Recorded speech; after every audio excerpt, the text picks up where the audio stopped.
गौर से देखिए और बताइए कि यहाँ किस ट्रॉली को चलाने में इन्हें ज़्यादा आसानी होगी। जाहिर है, जिस ट्रॉली में कम बोझ हो। इसी तरह जब हम अपने दिमाग में कुछ ज़्यादा ही सोच का बोझ डाल देते हैं, तो हमारे खुद के ख्याल ही हमें तनाव महसूस कराते हैं, हम स्ट्रेस फील करते हैं। ऐसे मानसिक बोझ या इमोशनल बैगेज हमें रेजिलिएंट नहीं बनने देते। किसी भी कठिन परिस्थिति से जल्दी उबर पाने की क्षमता को रेजिलियंस कहते हैं। ये आपका मानसिक लचीलापन है जो आपको मेंटली स्ट्रांग बनाता है। तो प्रश्न ये है कि वो कौन से इमोशनल बैगेजेस यानी मानसिक बोझ हैं जिन्हें हम ज़्यादा से ज़्यादा उठाकर चलते हैं।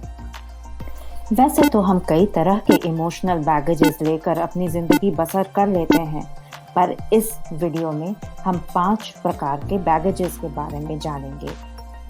पहला इमोशनल बैगेज है I know what you are thinking. ये वो सोचने का तरीका है जब हम खुद को माइंड रीडर समझते हैं। हमें अपने ऊपर पूर्ण रूप से यकीन होता है कि हमें पता है कि सामने वाला क्या सोच रहा है।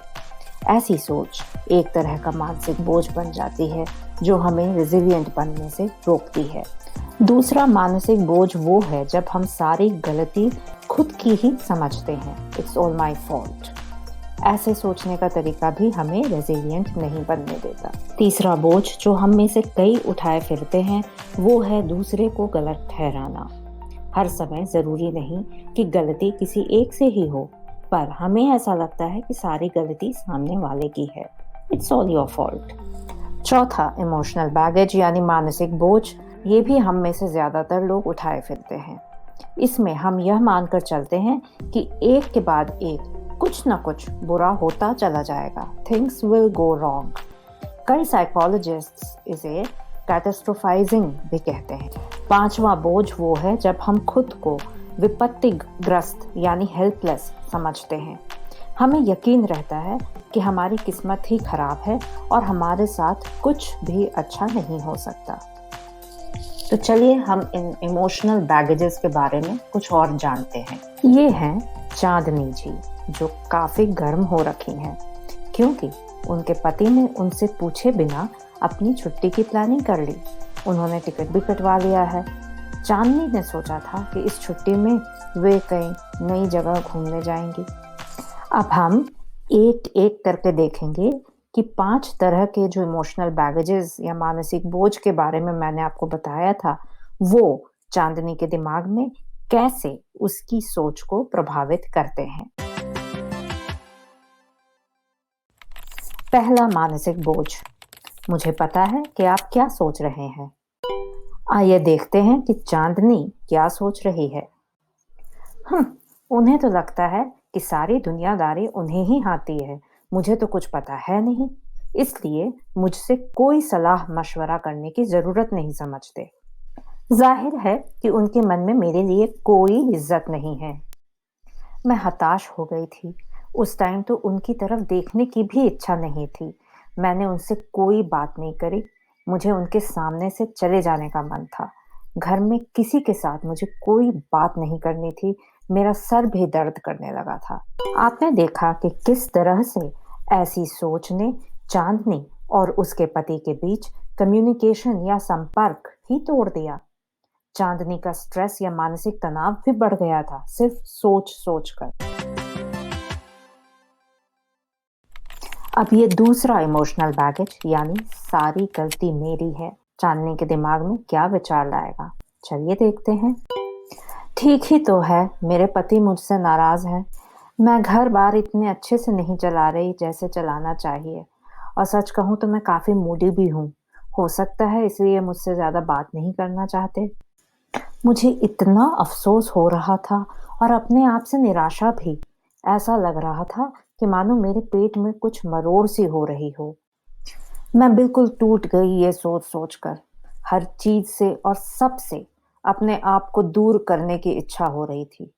सारी गलती मेरी है। ऐसा मानसिक बोझ कई बार हमारे सेल्फ एस्टीम या आत्मसम्मान को कम कर देता है, और ऐसा हो सकता है कि हम हल्का तनाव या खिन्नता महसूस करें। तीसरा इमोशनल बैगेज है, जिसमें हम हमेशा सामने वाले को गलत ठहराते हैं। इट्स ऑल योर फॉल्ट, सब तुम्हारी गलती है। चलिए देखते हैं कि ऐसी सोच के साथ चांदनी के दिमाग में क्या चल रहा है। मेरे पति तो अपने आप को सबसे होशियार समझते हैं, पर है नहीं। इनके साथ काम करने वाले इनसे कई गुना तेज हैं। ये मुझसे कुछ डिस्कस नहीं करेंगे और किसी भी काम को करने में 3 गुना ज्यादा समय लेंगे। अब ऐसे पति के साथ रहकर मेरा पारा तो चढ़ा ही रहेगा। सारी गलती किसी और की है, ऐसा मानसिक बोझ चांदनी को काफी अग्रेसिव यानी आक्रामक बना दे रहा है। इस वजह से उसके पति शायद उससे बात भी ना करना चाहें। उनके बीच का संपर्क या कम्युनिकेशन भी बंद हो सकता है।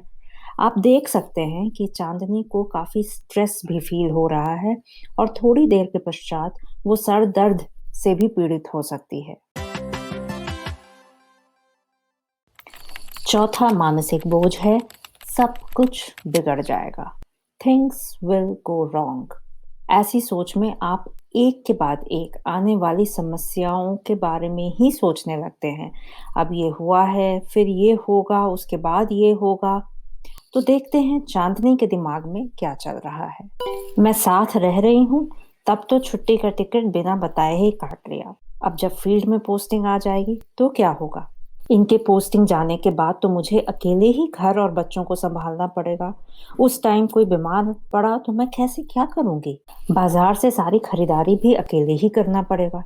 और अगर कैश खत्म हो गया तो मुझे तो एटीएम से पैसे निकालना भी ठीक से नहीं आता। तो आप देख सकते हैं कि ऐसा इमोशनल बैगेज आपको कैसे एक मानसिक चक्रव्यूह में फंसा देता है। कई ऐसे विचार उत्पन्न होते हैं जिनकी कोई जरूरत ही नहीं है, ये सिर्फ आपको तनाव देते हैं। पांचवा इमोशनल बैगेज यानी मानसिक बोझ है, हर समय हर बात पर अपने आप को असहाय महसूस करना। I am helpless. देखते हैं कि चांदनी क्या महसूस कर रही है। हाय राम, हम दोनों तो तेल और पानी जैसे हैं।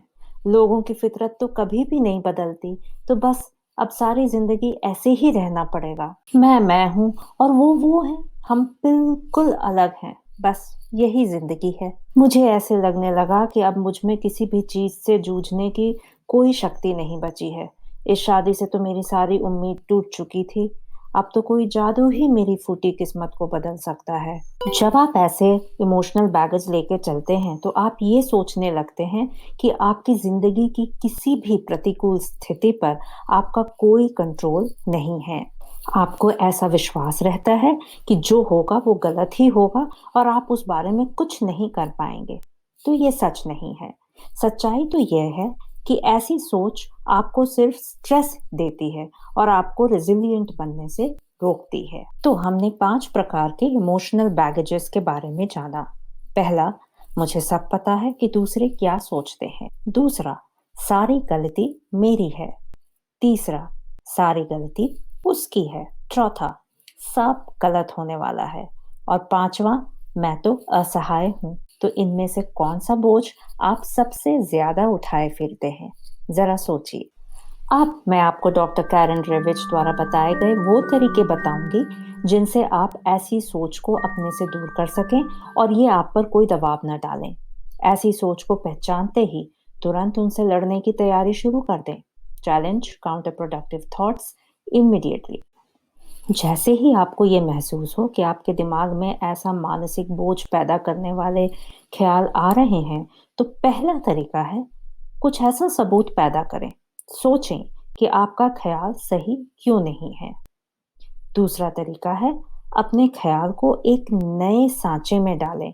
कुछ सकारात्मक ढूंढें, कुछ पॉजिटिव ढूंढें। तीसरा तरीका है प्लान करें, योजना बनाएं। यह तरीका तब बहुत काम आता है जब आपको ऐसा लगता है कि आगे आगे सब गड़बड़ होने वाला है। तो पहली स्ट्रैटेजी या पहला तरीका है सबूत इकट्ठा करना। तो अपनी सोच कुछ ऐसे शुरू करें। नहीं, मेरा सोचना सही नहीं है क्योंकि डैश डैश डैश। या इस डैश में आप भरिए जो पहले हो चुका है, उसके बारे में यहाँ सोचें। दूसरी स्ट्रैटेजी कहती है कि आप अपने ख्याल को रीफ्रेम करें।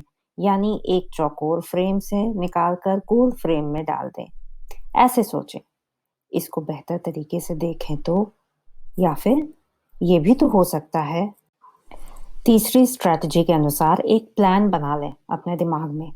ऐसे सोचें कि अगर वो हुआ तो मैं ये करूँगा या ये करूँगी। ऐसी सोच आपके स्ट्रेस को दूर करती है और आपको ये तसल्ली होती है कि ज़िंदगी पर आपका कंट्रोल है। अब हमारे पास 3 स्ट्रैटेजीज़ हैं। आइए देखें कि इन 3 तरीकों से चाँदनी अपने काउंटर प्रोडक्टिव थॉट्स या बोझ पैदा करने वाले ख़्यालों को कैसे चैलेंज कर सकती है। उन्हें तो लगता है कि वो मुझसे ज़्यादा समझदार हैं, इसलिए मुझे कुछ नहीं बताते। नहीं, मेरा सोचना सही नहीं है, क्योंकि पिछले हफ्ते ही तो ज़मीन खरीदने के बारे में हमारी बातचीत हुई थी।